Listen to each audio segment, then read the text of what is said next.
மணி என்ன தெரியுமா 11:30. இந்த குண்டு பையில மட்டும் அழகணும். இந்த பிள்ளையெல்லாம் இங்கே தூங்குது. ஒருத்தன் உள்ளே தூங்கலாம். ஆனால் நான் வெளியே உட்காந்துக்குவேன். எங்கேன்னு பார்த்தா அவனை காணும். இவன் குலைச்சிக்கிட்டே இருக்கான். அதனால அவுத்து விட்டா அந்த சார் என்ன பண்ணுறாங்க பார்த்தீங்களா? கொழுப்படுத்தான் இங்கேயும் உட்காந்துருக்கான் பாருங்க.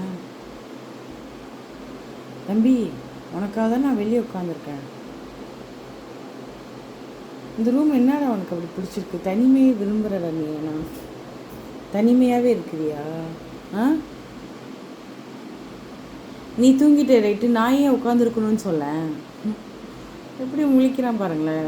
ஒரு ஒரு இது சொல்லுவாங்க தெரியுமா, எலி தான் கழுதுனா எலி புளிக்கையும் கழுது. அதுமாரி தான் நானும் மாட்டிக்கிட்டேன்டா அவன்கிட்ட. ம், நீ அங்கே வந்து தூங்கு, வா, எந்திரிச்சு வா, முழிக்காதப்பா, வாப்பா.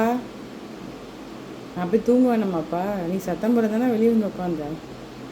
நல்ல பிள்ளை மாறி இருக்கான் பாருங்க. வா.